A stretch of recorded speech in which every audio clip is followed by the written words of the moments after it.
This week's video is an amazing Dodge salesman film strip from Roy Ross on how to fight the Pontiac for 1959 when fins were hitting stride. This is all original from January 1959 and only AI colorized, and film pictures were enhanced for clarity. This channel does not use AI scripting. Occasionally, AI is used for voicing and thumbnails. These film strips often do not include special or performance models due to being produced before those were locked down. I hope you enjoy the nostalgia as much as I do with these films.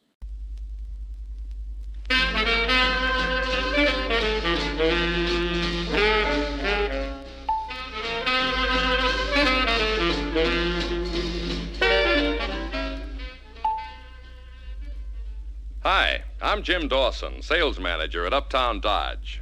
Let me ask you something. Do you find that first impressions sometimes fool you?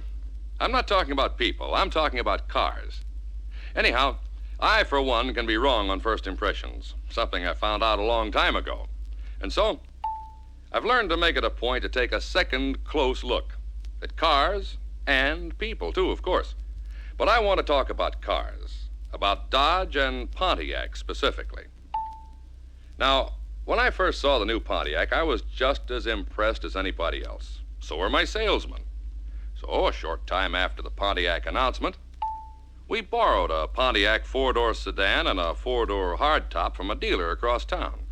We drove them back to our place, and then we swarmed all over those cars, comparing them with Dodge. Checked with the data book as we went along. Try it sometime. You'll find you have a sales story you just didn't quite appreciate before, no matter how often you've read the facts and figures. Now, just to give you an idea what I mean, I was a little startled when Jack Martin remarked that we had a strong story in the fact that Dodge has 2 inches more clearance between the steering wheel and front seat than Pontiac. I thought he was kidding about the importance of that little gem until I wedged myself under the wheel of the Pontiac. You know, that steering wheel was right down on my thigh, pressing against it.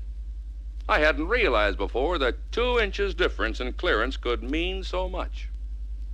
I also discovered that in the Pontiac, I could hardly move my leg to get my foot from the accelerator to the brake pedal. It seemed to me that if I had to make a sudden stop, I'd be in real trouble. But to get back to Jack, he pointed out some other things, too.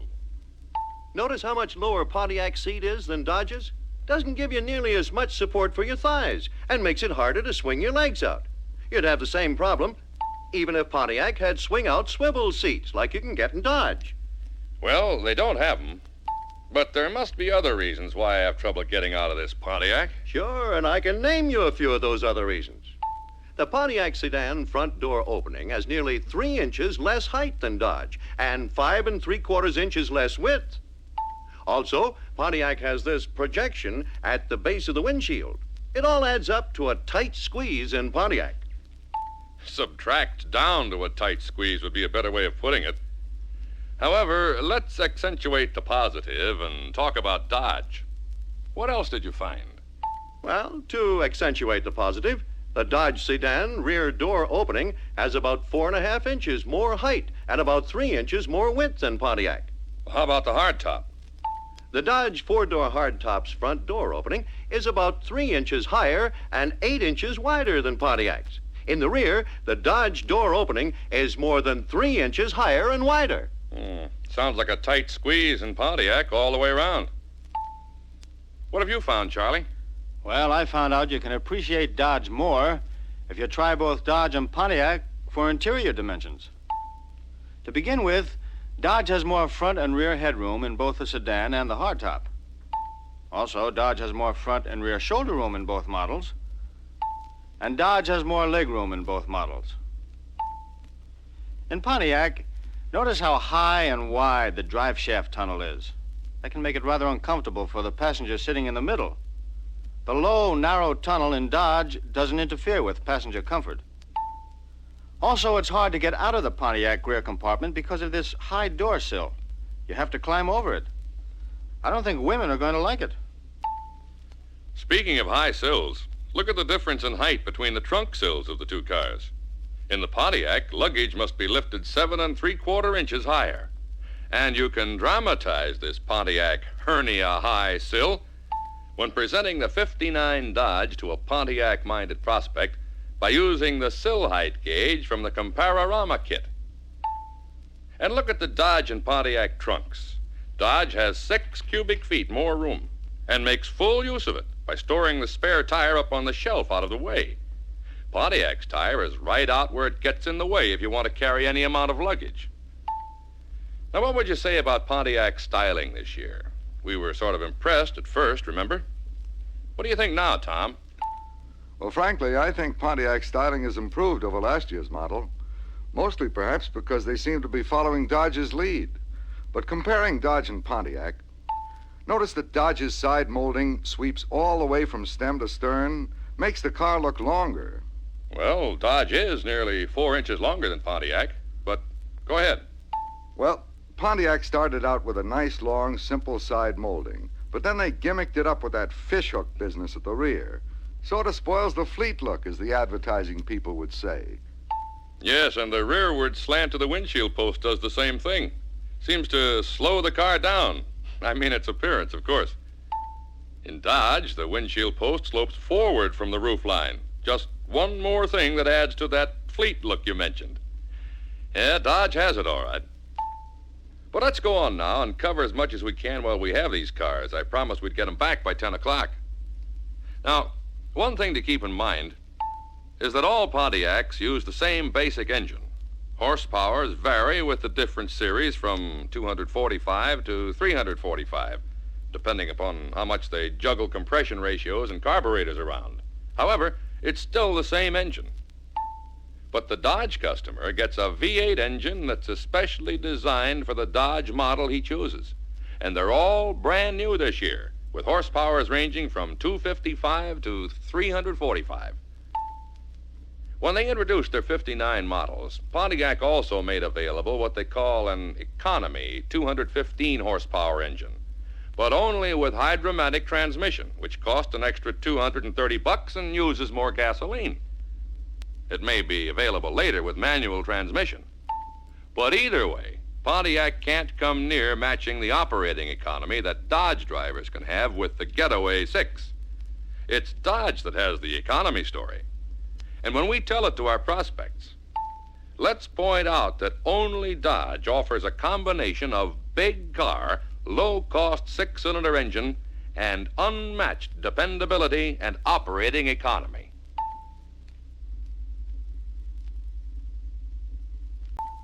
We can follow up the engine story with a few facts about transmissions. I drove this car over here from the Pontiac place, and it's still got the old hydromatic transmission with the lever on the steering column. Same old park position, too, the old potential troublemaker. You mean whenever the park position is engaged, there's risk that the transmission will be damaged if the car is pushed? That's right. And since hydromatic is still with us, I have an idea that the hydromatic repair industry will continue to have plenty of jobs to do. You know those ads you see in the newspapers year after year? Yes, that's something the man who's considering a hydromatic Pontiac might want to think about. But is that your basic approach to selling Dodge Power Flight and Torque Flight? Not at all. The way to do that is to point out that Dodge's push-button transmissions are the most modern and versatile in the business. They're water-cooled this year, too, so they're more efficient and quieter than ever. Then I'd point out that Dodge Power Flight and Torque Flight are mechanically operated. There's nothing electrical that can burn out. They're simple in construction, and that's another reason they're so trouble-free in operation. Of course, driving a Dodge with Power Flight or Torque Flight is simple, too. It's easy to demonstrate and easy to understand. First, you depress the neutral button, then you start the engine by turning the key, then you just press the drive button, and you're on your way. And, of course, in Torque Flight, there are 2 powerful low speeds. In Power Flight, there's 1. To back up, you push the reverse button, and that's it. No park button to worry about. Because Dodge has that powerful independent parking brake. In addition to and separate from the service brakes. Yeah, that's right, Charlie. And having mentioned Dodge's service brakes, how would you say they compare with Pontiac's? Well, Dodge has quite a story. To begin with, Dodge brakes have 207 square inches of lining, while Pontiac's brakes have only 170. That's nearly 22% more lining for Dodge. And it's brake lining that stops cars. That's why in the heavier Dodge models, the four-door hardtops, convertibles, and wagons, there's 230 square inches of lining. That's better than 35% more than Pontiac. And to show this graphically to a Pontiac-minded prospect, we can make good use of this sales aid from the Comparorama kit.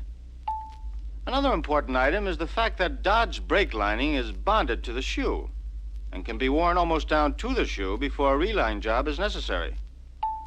But Pontiac's lining is riveted, and a reline job is necessary as soon as it's worn down to the rivet heads.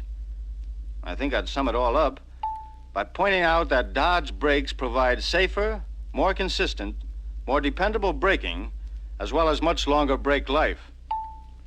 Which should be sweet music to every Dodge owner or prospect, whether he's safety-minded or economy-minded or both. And now, we better take these Pontiacs back to the dealer we borrowed them from. And I'd suggest, since Tom and I drove the Pontiacs over here, that Charlie and Jack drive them back. See what you think of the way they handle and ride. Tom and I'll drive the Dodge and bring you back here. And so we took the Pontiacs back, and later on, Charlie and Jack confirmed some of the things Tom and I had experienced earlier. For instance, Charlie found that Pontiac's new, wider tread contributed nothing at all to steering ease or stability, despite Pontiac's advertising claims. As a matter of fact, this car, equipped with manual steering, was extremely hard to steer. You see, after widening their front wheel tread, Pontiac didn't bother to compensate by making the necessary changes in their steering system. And in the other Pontiac, Jack found that the power steering was still the on-again, off-again variety, still doing part of the work part-time, while I was getting full-time assistance from my Dodge constant control power steering, which does 80% of the work all the time. Of course, we couldn't very well run a full-scale road test, but we did manage to make a few ride comparisons. I pulled the Dodge alongside the Pontiac sedan, and then from a standing start, Charlie and I tried him on rear-end squat. Charlie said later he could feel it in the Pontiac, and of course Jack could see the action from the other Pontiac. As usual, it was a case of getting a pleasant lift in Dodge and an uncomfortable letdown in Pontiac. At the next intersection was one of those thank you ma'ams, and Charlie and I drove into it side by side. You get a reaction from a bump like that, even in a Dodge. But in a Pontiac, well, Charlie said later he hit the roof. Jack, who was watching, said he didn't doubt it. Now, another great thing in Dodge is the fast recovery you make. You're back to an even keel almost immediately, while Pontiac bounces along through 3 or 4 more cycles. Well, a lot of our prospects have been surprised when they experience the difference between Dodge Torsionaire ride and Pontiac's ride. Until we explain some of the differences between Dodge's standard Torsionaire suspension and Pontiac's standard coil spring suspension. We show them with a diagram or photograph how Dodge's torsion springs up front control the front wheels. We show them the leaf springs in the rear, mounted close to the rear wheels to make a good, wide platform for the car. And we explain how Oriflow shock absorbers with their regulated oil flow do a better job of controlling spring action.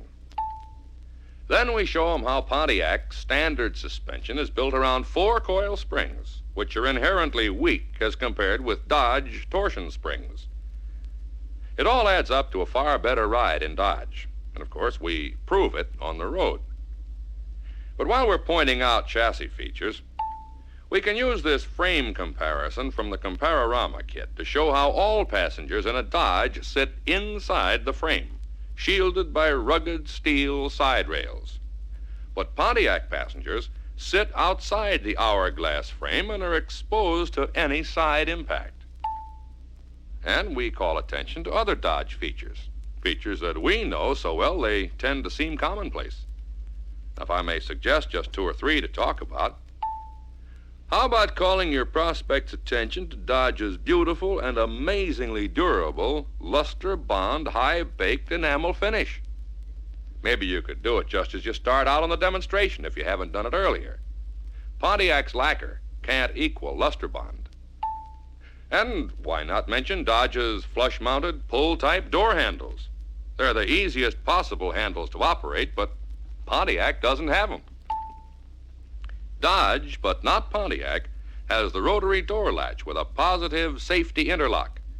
Mention it to your prospect. It's important to his safety and that of his family.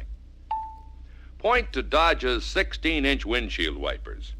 They give your prospect a lot more visibility in bad weather than Pontiac's 15-inch wipers. Why not make sure he knows about this? And speaking of visibility, you can use this sales aid from your Comparorama sales kit to show that in four-door hardtops, Dodge has a big 240 square inches more rear window area than Pontiac.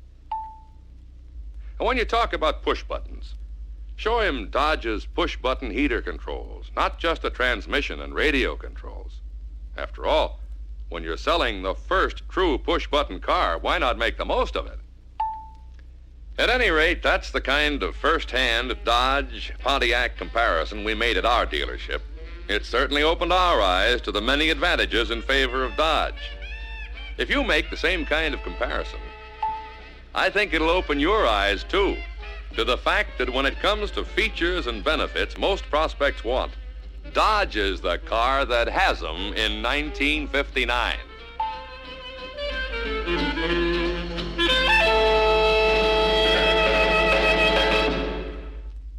Thanks for watching. Subscribe for more film strips and articles. And check out some of the other films out there.